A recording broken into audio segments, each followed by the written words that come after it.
Welcome to another Hogg's Vlog live. Looking forward to having a chat with you with all the questions because the T20 World Cup team has been announced, and we were going to talk about Test cricket, but we've got to talk about the T20 World Cup squad that India have brought along. KA, welcome to you. Shubham Gupta, namaste. Namaste to everyone in India and all the Indian followers around the world and other subcontinent followers and anyone else that is following on Hogg's Vlog. Thank you very much for following me. Amit Mishra, we'll get there and we'll chat about MS Dhoni a little bit later. Quick trends, good to see you there. Snaga Hungsa Kumar, I hope I got that right. Atal Baral, hey, good of you to join me finally for once. No, he's always a good follower, so great to see you back on board there, Atal. Raghav Singh, and Man One. So let's just dissect the T20 World Cup team or squad that India have put forward for this year's T20 World Cup. That's what we're going to talk about on Hogg's Vlog. Roll bumper, please, Shubs.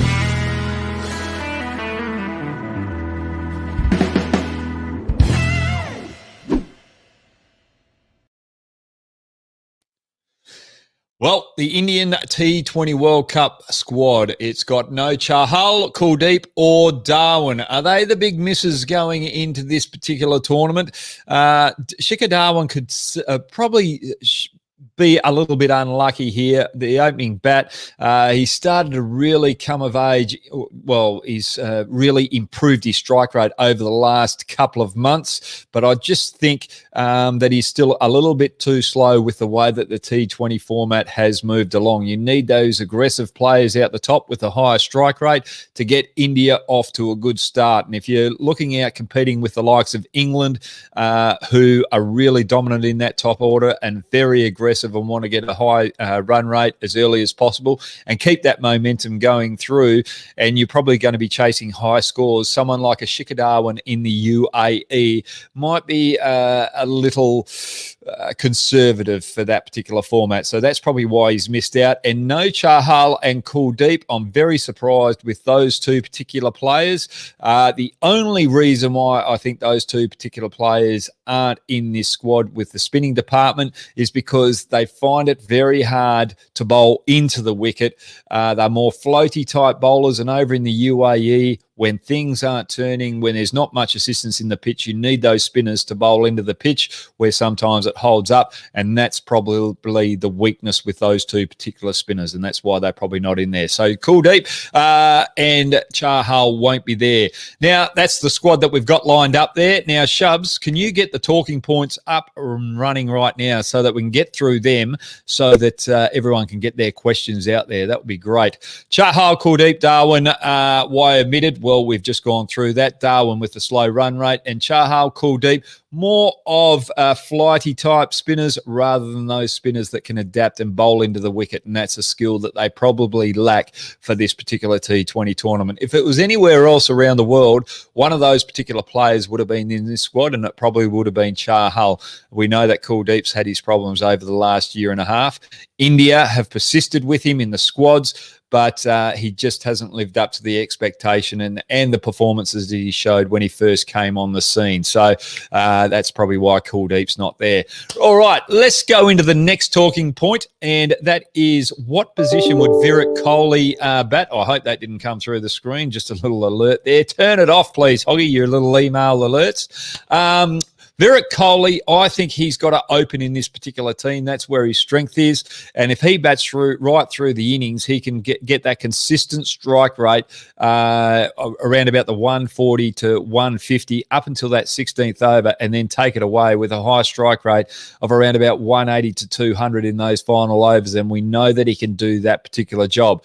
And also, he's more of a correct batsman. He's a good timer of the ball. And when you've only got two fielders out in the power play, he's probably the player in this squad alongside Rohit Sharma to take full advantage of that and bat sensibly, piercing the field, finding the boundaries along the ground in those particular gaps rather than the big hitting boundaries. And that's where the other particular players come in that middle order for India. So Virat Kohli to open the batting for me.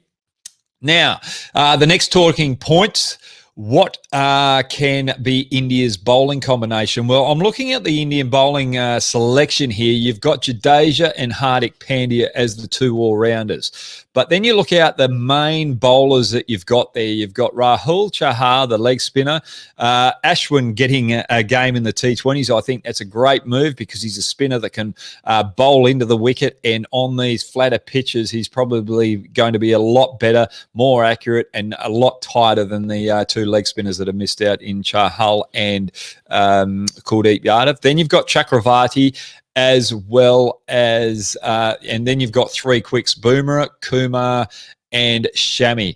The only thing here for me in the bowling combinations are the three quicks. You've only got three quicks in the lineup. If one of these quicks has a slight niggle and it has to be rested for a game or two, it could put a dent in the bowling combinations that you need out in the middle, because for me, I think you still need to go with at least three quicks in your lineup, with Jadeja and Hardik Pandya operating as the fifth bowler, and then have a frontline spinner as your fifth bowling option in this lineup. So for me, I think they could have gone with an extra quick and not gone with Chakravarti in this particular lineup. So you've got quality spin of Chahal and Ashwin there, as well as Jadeja that can do the job, and Axar Patel as well. So you've got another spinner there in the lineup. So I think they've gone too far with Chakravarti. So that's my quick talking points there. I've got it out in less than 7 minutes, you beauty, and that's more time for the questions from you guys. So let's get the questions up and running, please, Shubs. And we could talk about the test match as well, because the test match is just around the corner, and there's going to be it's very important that India win this test match just to set up the World Test Championship moving forward, because they can really give themselves a good buffer on that points table against the other test playing nations around the world. If they come out of this test series with 63 percentage points, it's going to be a hard task for other nations to run them down because of the fixtures that they've got. They've got 9 games at home, which they should win, and 5 away with South Africa and Bangladesh, which they should win most of those games. Thoughts on Ashwin? Okay, Shashank Prem Anand. Thanks very much for that, Shubs. I really am glad that Ashwin has been given the faith to be back in the T20 squad. I think he's a prominent bowler. He's very economical. He's very decent with the bat as well, so he can do a roll down in that lower order with the bat. The only thing with Ashwin is probably his fielding, but with the youngsters that they've got in the squad in that middle order, I think you can afford to just sort of have your bowlers lacking in that athleticism out in the field, or not being as athletic as everyone else. So for me, I think Ashwin is a good pick, especially with the tournament being in the UAE. If it was in India, I would have probably gone with the leg spinners that they've been persisting with over the last 2 or 3 years, and probably not had Ashwin in there. But because it's in the UAE, I think Ashwin is the perfect choice, and I think you'll see him play a lot of the T20 games over there in the UAE. For me as well, while we're talking about Ashwin, is he going to play in this test match out Manchester? I think they won't play Ashwin in the test match over there in Manchester. I think they'll still keep with Jadeja as their frontline spinner and still going with 4 quicks. I think they'll give Siraj a rest with the workload. I would have loved Siraj to play there, but you want a fresh bowler in there. I think they'll bring Shami back in there with the extra pace and the freshness in the legs. The only reason why Siraj, I'd remove him from the team, is because of the short turnaround of test matches. He's had a big summer over there in England, and it just might be just pushing it to have him bowl in that final test match. Nothing against his skill, nothing against his form, just the rotation of bowlers, and you really need to do that in test level these days with the amount of cricket that you're playing in all forms of the game as well. Okay, next question, please, Shubs. Austin Dacuna, how you going, mate? Do you think Virat should be sacked as white ball captain? Oh, that's a big one. If India don't win T20 World Cup, Is 5 spinners too many? Yes, I think 5 spinners are too many in this lineup. I think they should have gone with one more quick in the squad. As we said out the front, if you have a little bit of a niggle with one of those quicks and you want to go in with all 3 quicks, well, you're causing yourself a bit of a problem there, and you're going in with a weakened team. So for me, I think over in the UAE, I think the better balance would have been having 4 frontline quicks in your squad. Virat Kohli getting sacked as the white ball captain. If they don't win the T20 World Cup, I think that's very harsh. I think when you're looking at a squad, when you're looking at a team, it's about the consistency. For me, if they get in the final, I think they've still done a fantastic job and they've been led well. And sometimes on that particular day, on that centre stage, when you're coming to that first final hurdle, it's just not about the captain. It's about all the players gelling out the right time as well. And if one player is slightly off, well, it dents all the hopes of your team winning that final game. So for me, I don't think you can really write Virat Kohli's job on the line if they don't win the T20 World Cup, because they're going to come up against an England team which I think are going to be favourites in this T20 World Cup. They've taken the game to a new level, and they play a more aggressive brand of cricket in this format, and if they come off in that final against India, it's going to be very tough for them to beat, even though India have got a very good lineup. But good question there, Austin. Put me on the back foot. I love Virat Kohli's leadership, and people coming out and having a crack at him when he's having a bit of banter with the Barmy Army, when he was blowing the little trumpet the other day. Get off his back, okay? Because the Barmy Army out there, they're having a bit of fun. They're singing songs. They're having a few jokes with the players. They tease the players a lot, but it's all in good humour. They're not doing it to put the particular players off as such, and they like that reaction when Virat Kohli has a go back at them with the trumpet, and they like that banter. They like that engagement. So get off Virat Kohli's back with the way that he is interacting with the crowd through this test series, because I love it, and it just brings a little bit of extra spice to the game as well. You want that engagement between the players and spectators. Next question, please, Shubs. Gee, I went off script there, Austin, with that question, but it's Kulshik now. How are you going, mate?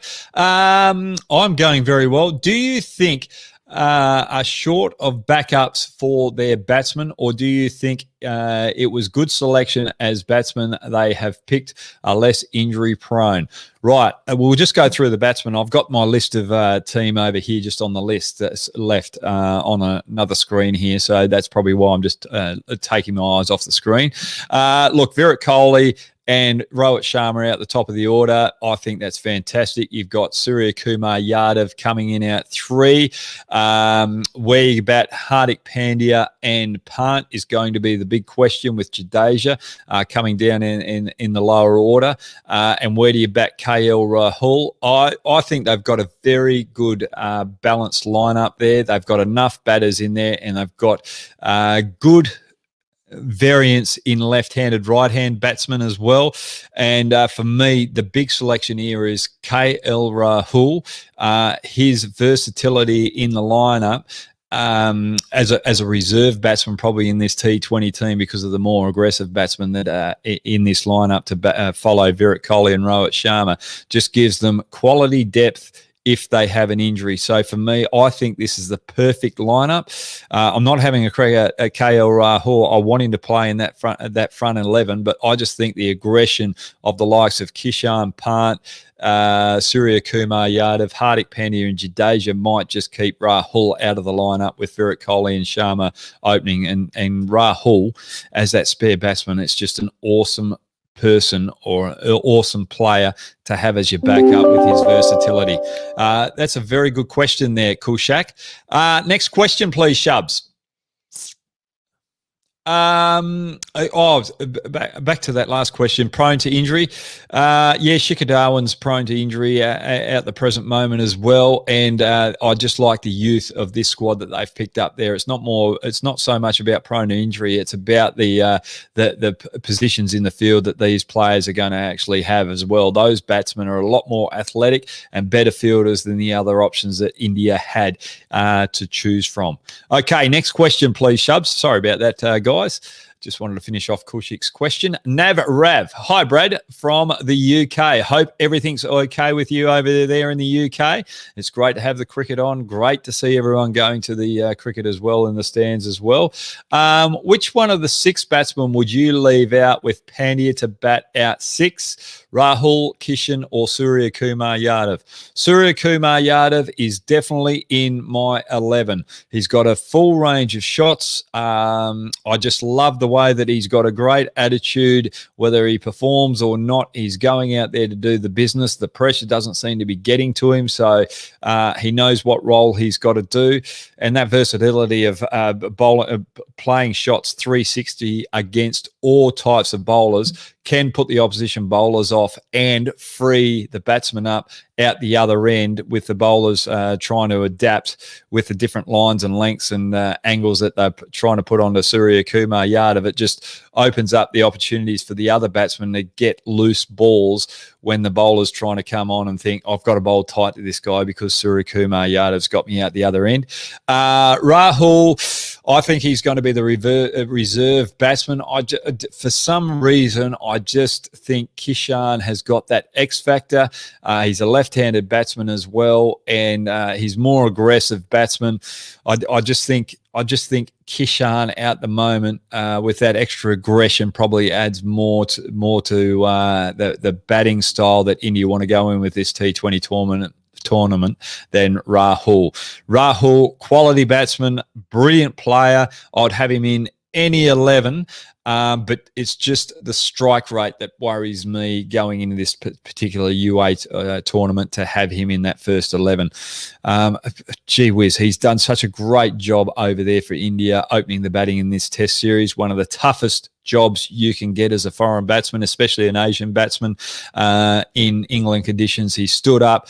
And the thing that I love about Rahul is he's a team player, he's adaptable, he's versatile, and he's been asked to do so many different roles for India, and he's always stood up the majority of the time. And that just shows true character of Rahul.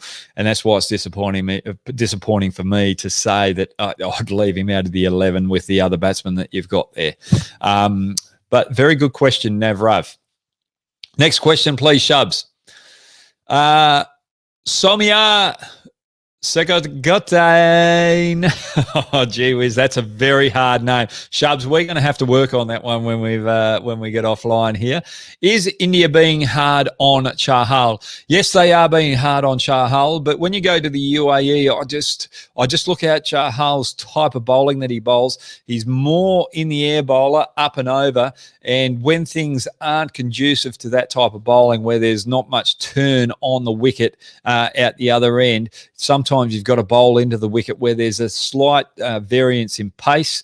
I don't like calling it two pace, but the ball doesn't come on consistently at the same pace all the time. And I don't think Chahal can bowl that type of bowling as effectively as everyone else. And the other thing is there too, when you're over in the UAE and it's a little bit flatter, someone like a Rahul Chahar, who's a little bit taller, bowls from a higher bowling point as well, might get that extra bounce, and that would just provide a little bit of point of difference for batsmen trying to go after him where it hits the bat higher up, whereas Chahal doesn't get that extra bounce, and sometimes it's a little easier for the batsman when it's not turning to hit him straighter down the ground. So yes, they are being hard on him with the performances he's provided, but this is the nature of the beast. You've got to try and pick the right players for the right conditions, and for me, I think they've done the right thing here. I love Chahal, and as though it really hurts my heart to see him not in there, but sometimes you just got to make the tough decisions for the betterment of the team, and that's what India have done right here now.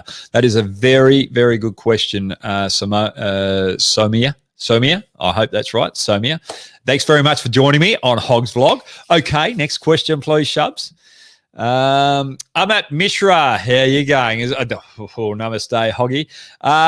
With most pitches and climate akin in Chennai, do you think MSD's presence in dugout will help India in UAE? He is one of the best when it comes to take our best from spinners. Look, I think you've got to have someone like an MS Dhoni in that coaching staff on the bench. I just like the calm, collect manner that he always has around the group. Nothing seems to phase him. He's very collected in his thoughts. He takes time in making decisions.